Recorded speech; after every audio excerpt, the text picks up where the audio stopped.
Hi, I'm Tony Fleming, and this is Fleming's Ultimate Garage. Hey man, thanks for joining us on today's probably one of the rarest vehicles we've ever had here. And in the world of these cars that are original cars and being able to be documented and things like that, like Chevelles and Camaros and stuff, you can't really tell unless you have some serious documentation. But the great thing about these is they come with that kind of documentation, so you know what you're getting, so they're instantly more collectible. We've run down how rare these cars are. Think about this for a minute. There's plenty of 390 Mustangs made. Well, not plenty, actually very few 390 Mustangs made.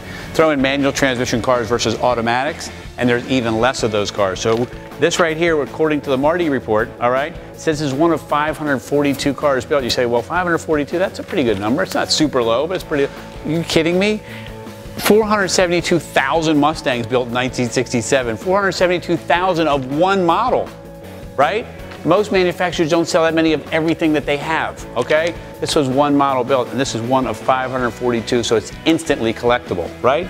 Then find a nice restoration with new floor pans, new paint, new interior, rebuilt engine, clutch, transmission, all those good things. And this is an awesome, awesome car. Now, the only thing that I feel that could take this to the next level, and that's up to you, but we left these on for drivability, is it's supposed to have redline tires on it, all right? And we could put redline radials or redline bias ply tires on there, and that would kind of complete the whole package. But this is really a pretty impressive car. And so let's start out with some paint, all right?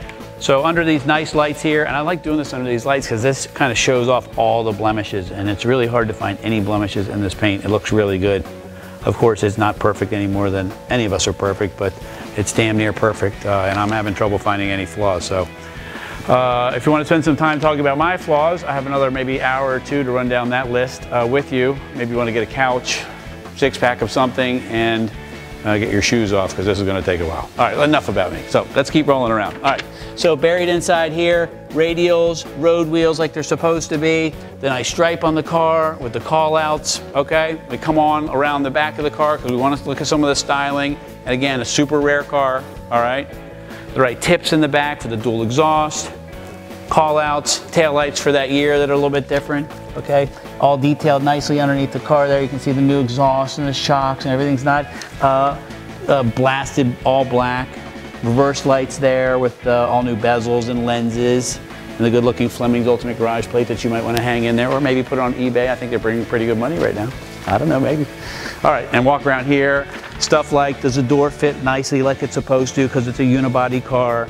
Okay, how are the fender gaps? Really nice. New antenna, all right?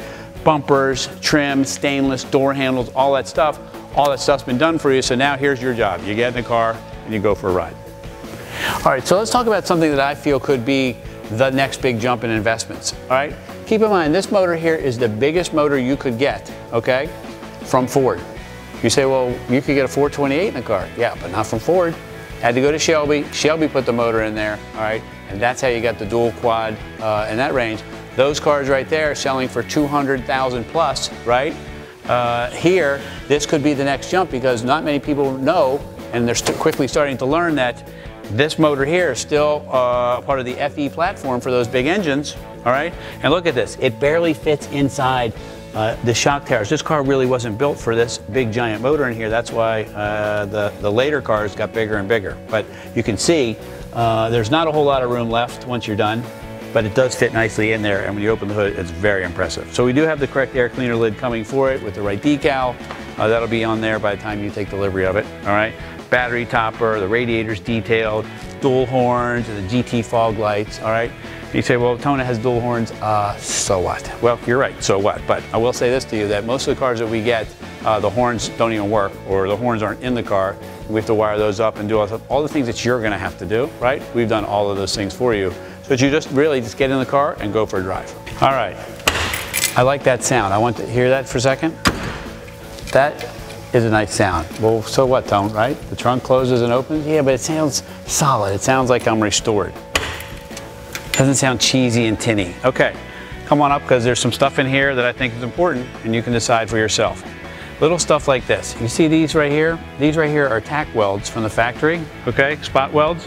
And what they are is the panels. This way you know there's not a lot of mud in here. It hasn't been crushed in the rear because these are the original spot welds from the factory, all right? And this way, you know, it has some original pieces. So that's why this car lines up well, it sounds good when the trunk opens, the fit and finish is good. Also has a spare tire back in here, the correct tartan mat. It's got the jack, all right, the jack pack.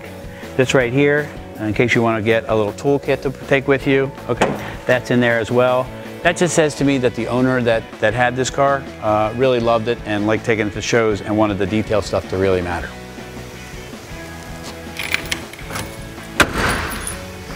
All right, so come on in here, because this is where you're going to spend a lot of time. So we're finishing up the restoration on this car. This had a lot done to it. The interior is all new. We talked about a lot of the stuff outside. So we had a couple last pieces that were coming.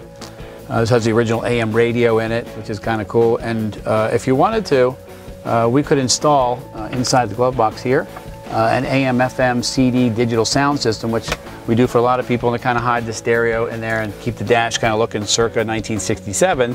But would also allow you to have all your tunes and stuff like that.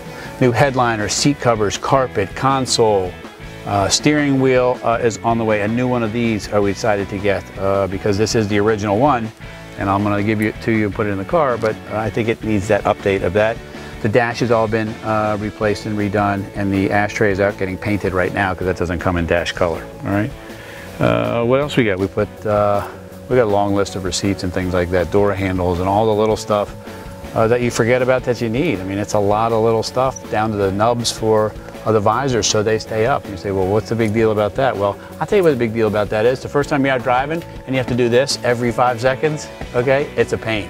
But by restoring the car right and putting those things in there, it really makes a difference. And that way, that's the goal for me. And for you, when what I mean for me is that you're happy and you get in the car and you take another couple with you, you go for a ride, okay? Plenty of room back there. No modern car today, and I love modern cars and we sell modern cars as well, but no modern car sounds like these classic cars. You get in, they make a rumble and a sound that they're allowed to make that a modern car is not allowed to make. It's not capped up with a lot of emissions things and what have you, and it just makes that sound that you just can't replace on anything else. So anyway, I get excited about it because when this car is outside of all of these supermodels here and out on the road by itself, it is spectacular. All right, so think about this for a minute. You need to look underneath this car, and even if you don't want to look under the car, it doesn't matter. It is really nice because it's all nice and new underneath there. This is original candy apple red car as well, so the T code is there on the tag. This is what it was when it came out of the factory. Original 390 manual transmission car, not an automatic, right? And this has got some serious power in this little car. I mean, it rolls down the road. Imagine big 4-door police cars that weighed 1,500 pounds more than this. They had the same motor. Those were cop cars, right? Police interceptors and stuff like that. And it's just nicely detailed, and it's just great. It's a wonderful car because it's so different than anything else, and it's authenticated, which I really feel like if the Shelbys did what they did, Big-Block Mustangs are going to do the same thing that they're doing right now. And if you get in early on that curve, you can enjoy the success that some of the Shelby owners have in the past, and you won't miss out on it again. So if you can find a way to get a really cool big-block manual transmission car in your life, call us, 301-816-1000. We'll tell you all about it.